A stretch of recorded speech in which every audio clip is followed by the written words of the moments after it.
The weight of anxiety is invisible, but it crushes like a boulder. It suffocates in silence, tightening its grip with thoughts that spiral out of control. It whispers nightmares into your mind, painting the worst-case scenario in vivid detail, making you live through catastrophes that may never come. And yet, you feel every consequence as if they were real. Your heart pounds, your breath shortens, your hands tremble. You are drowning in a storm that exists only in your head. But what if I told you the enemy is not out there? What if I told you the suffering, the fear, the relentless anticipation of disaster is a self-inflicted wound? Seneca, the great Stoic philosopher, exposed this cruel trick centuries ago. We suffer more in imagination than in reality. Think about that. How many times has your mind convinced you that doom was inevitable, only for nothing to happen? How many sleepless nights have you endured, tormented by shadows that never took form, and yet you lived through each imagined tragedy as if it were truth? This is the brutal reality of anxiety. It is not the future that tortures you. It is your own mind. Every day, your thoughts stage a play where you are the victim of circumstances beyond control. You convince yourself that failure is imminent, that betrayal is around the corner, that loss is a certainty. And in doing so, you suffer twice. Once in fear, and once if it ever happens at all. But here is the real horror. Most of what you dread never comes to pass. You are shackled by ghosts of your own creation. Now ask yourself, why? Why does your mind do this? Why does it insist on forecasting doom?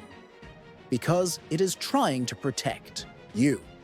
It believes that if you prepare for the worst, you will not be caught off guard.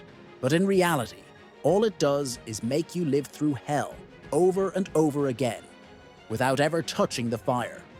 Seneca did not just identify this flaw, he had a solution. He embraced the fear, dissected it, made it powerless. He understood that the only way to destroy anxiety was to confront it, to look directly at the monster in the dark and realize it was nothing more than a trick of the light. The greatest deception of anxiety is that it makes you believe you are powerless, that you are trapped, but you are not. The prison doors have always been open. You just never dared to walk through them. So here is the truth you have been avoiding. You are the creator of your own torment. And that means you can be its destroyer. The question is, will you? Fear thrives in uncertainty. It feeds on the unknown, twisting possibilities into threats, turning tomorrow into a battlefield before you even step onto it. Anxiety is the mind's cruelest paradox. It convinces you that by worrying, you are preparing, when in reality, you're only poisoning the present with phantoms of a future that may never arrive. Seneca understood this trap. He saw how people tormented themselves with illusions of suffering long before any real hardship touched them. He called it what it was: madness. He who suffers before it is necessary suffers more than is necessary. The moment you allow dread to dictate your thoughts, you become a prisoner of your own imagination, reliving horrors that do not exist anywhere except in your mind. But here's the truth that no one tells you. Anxiety is not the enemy. Fear is not your downfall. They are signals, warnings, but never a sentence. The real danger is your belief that you are at their mercy, that you have no choice but to obey their grip. That is the real illusion. Seneca did not just study fear, he forced himself to taste it, to live within it until it lost its power. He practiced premeditatio malorum, the art of confronting the worst before it happened, not as a way to suffer in advance, but to strip disaster of its ability to terrify. If you have already made peace with the storm, what power does the thunder hold over you? Close your eyes and face your greatest terror. Let it unfold. Let every imagined disaster take shape. Now ask yourself, if this were to happen, would I survive? Would I adapt? Would I endure? The answer, more often than not, is yes. You have already survived your worst days. You have endured pain, loss, failure, and yet you are still here. What makes you think you would not withstand whatever comes next?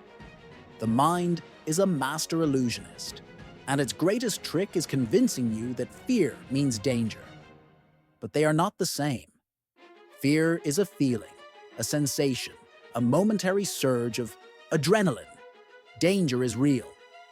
And if you do not separate them, if you allow fear to dictate reality, you will live 1,000 tragedies without ever facing a single one.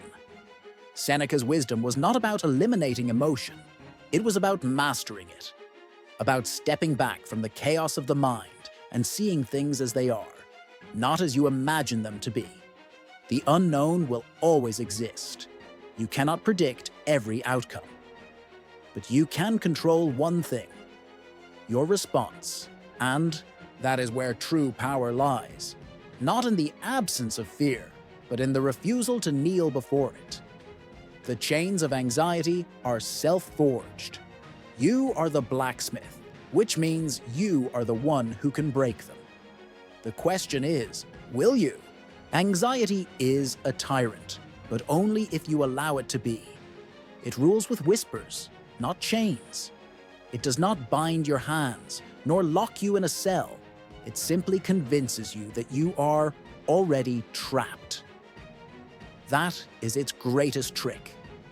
The moment you believe its lies, you surrender without a fight. But what if you turned against it? What if you exposed its deception? What if you stepped beyond the walls that were never real to begin with? Seneca knew that the mind, left unchecked, is its own worst enemy. It invents suffering before it arrives, constructing elaborate nightmares out of thin air. But suffering is only suffering if you let it be. A man is as miserable as he thinks he is. Imagine that. Not circumstances, not fate, not cruel twists of destiny. Your own thoughts determine the depth of your pain. You have seen it before. Two people endure the same hardship, yet one breaks while the other grows stronger. Why? Not because one was spared suffering, but because one refused to let it define them. Strength is not in avoiding pain, it is in deciding what it will mean. The Stoics understood this better than anyone. You cannot control misfortune, but you can control your response. And that, in the end, is all that matters. Look at your fears, not from the shadows, not through the distorted lens of anxiety, but directly, unflinching as Seneca did. Face them, dissect them, strip them of their illusion. What is left? A possibility, a moment in time, an event that may or may not happen, but nothing more, and certainly nothing powerful enough to command your existence.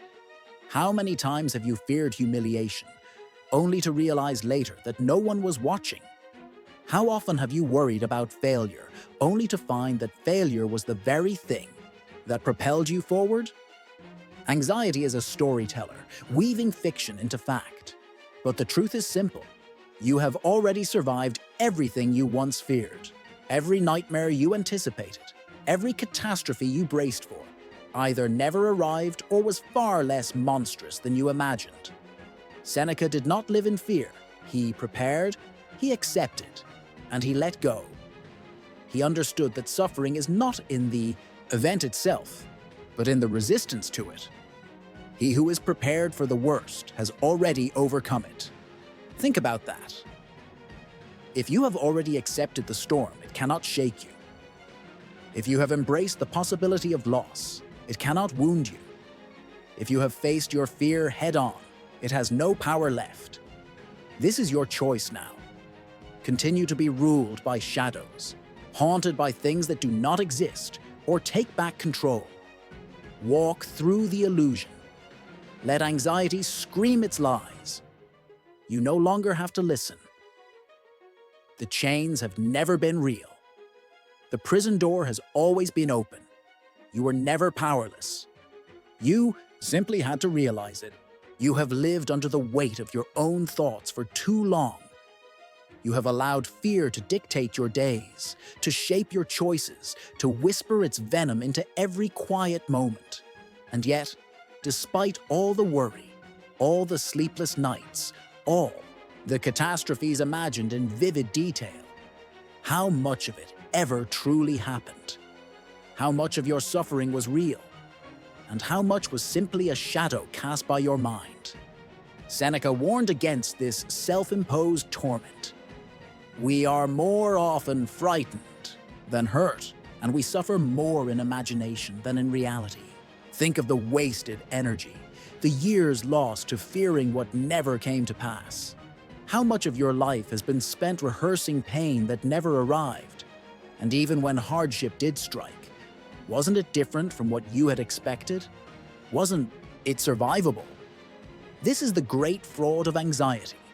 It convinces you that fear is preparation, that by endlessly agonizing over what could go wrong, you are somehow building armor. But you are not. You are simply exhausting yourself before the battle has even begun. You are fighting ghosts, swinging blindly at phantoms, bleeding for things that do not exist. Seneca refused to live this way. He refused to suffer twice, once in anticipation and again in reality. He understood that pain, loss, failure, and betrayal were not things to fear, but things to accept. Because once you accept them, they lose their sting. They become just another part of life, neither good nor bad, simply events that come and go like the tide. Imagine a man standing in the rain, fists clenched, screaming at the sky. He curses the storm, demands the clouds part, fights against the downpour as if his rage will stop it. Another man walks beside him, but instead of resisting, he simply lets the rain fall. He does not welcome it, but he does not fight it either. And because he does not resist, he does not suffer. This is the essence of Stoicism. Life will bring rain. It will bring loss. It will bring uncertainty. You can scream at it, or you can walk through it. But only one of those choices will bring you peace. So what will you do? Will you continue living in terror of what might come? Or will you finally release the grip anxiety has on you? The only way to defeat fear is to step into it, to meet it head on, to realize that it is nothing more than a trick of the mind. You have spent enough time as a prisoner, enough time suffering before anything has even happened, enough time fearing things that may never be. Seneca knew the truth. He who fears death will never do anything worthy of a living man. The same is true for you. If you continue letting fear control you, you will never truly live. But if you choose to let go, if you dare to step forward despite the fear, then at last you will be free. The decision is yours. You stand at the edge of your own mind, staring into the abyss of everything that could go wrong. Every failure, every rejection, every moment of humiliation plays on repeat. A film projected by fear onto the walls of your consciousness. You have been here before. You know this place well. It is the prison you built, brick by brick, with every doubt, every hesitation, every whisper of self-destruction. And yet, there is something you have failed to realize. There was never a lock. On the door, Seneca saw the way people enslave themselves to their own thoughts. He watched as they built elaborate fortresses of fear, guarding against threats that had not yet arrived. He called it folly. He called it a waste of existence. He who fears death will never act as a free man. But this is not just about death. This is about every moment of your life that has been stolen by hesitation, by worry, by the ceaseless gnawing of anxiety. How many opportunities have you let slip away because you were afraid of what might happen? How many dreams have you buried under the weight of indecision? How many times have you surrendered, not because you were defeated, but because you never allowed yourself to fight. This is the truth you refuse to face. Anxiety does not protect you. It does not shield you from pain. It does not prepare you for the worst. All it does is rob you of the present. You do not live in reality. You live in a nightmare of your own, making, trapped in a world where every possibility is a disaster waiting to happen. But step back. Look at your past. Look at all the things you once feared, all the moments you were convinced would break you. And yet, here you are, breathing, standing, moving forward despite it all. That should tell you something. Fear is a liar. Seneca did not just theorize about courage, he practiced it. He knew that the only way to break anxiety's hold was to test reality itself. Premeditatio malorum was not just an exercise, it was a weapon. Imagine the worst, embrace it, accept it. And once you do, what is left to fear? Do it now. Face the thing that keeps you awake at night. Imagine it happening. Let it unfold. And then ask yourself, so what? Would it ruin you? Would it destroy everything you are? Or would you, as you always have, find a way to endure? You were never weak. You were never helpless. You simply let fear tell you that you were, but not anymore. Because now you know the truth. Most of what you fear is a shadow, a trick of the light, an illusion created by a mind that does not yet understand its own strength. You are not here to exist in chains. You are here to live. And the moment you decide to stop running, to stop hiding, to stop letting fear dictate your life, that is the moment you finally begin. So, what will it be? The moment has come. The choice stands before you, unshakable, immovable. Will you continue to bow before anxiety, letting it dictate every move, every thought, every hesitation? Or will you finally reclaim what was always yours, control? For too long, you have mistaken fear for reality. You have allowed it to sit on the throne of your mind, whispering lies, convincing you that safety is found in retreat. But retreat is not safety. It is surrender. It is choosing a slow, quiet existence over the raw, unfiltered experience of truly living. Seneca warned against this paralysis. Life is long if you know how to use it. But how much of yours have you wasted in chains of your own design? You tell yourself that worry is preparation, that imagining every possible disaster somehow grants you power over fate. But where has that power taken you? Has it shielded you from pain? Has it prevented disappointment? Or has it only stolen the present, filling your days with suffering, before anything has even happened? Now look closer. When has fear ever saved you? Think of every time it has gripped your chest, made your pulse race, turned your stomach into knots. Did it protect you, or did it paralyze you? Did it keep you from danger, or did it only keep you from living? Seneca knew this truth. Fear is not an enemy to be defeated, but an illusion to be seen through. It is not real. It is a construct, a mirage created by a mind unwilling to trust itself. And once you recognize that, once you truly see fear for what it is, its power dissolves. He who is brave is free. That is the lesson. Not the absence of fear, but the refusal to let it dictate your life. You are not weak. You are not powerless. You have simply lived under a spell that made you believe you were.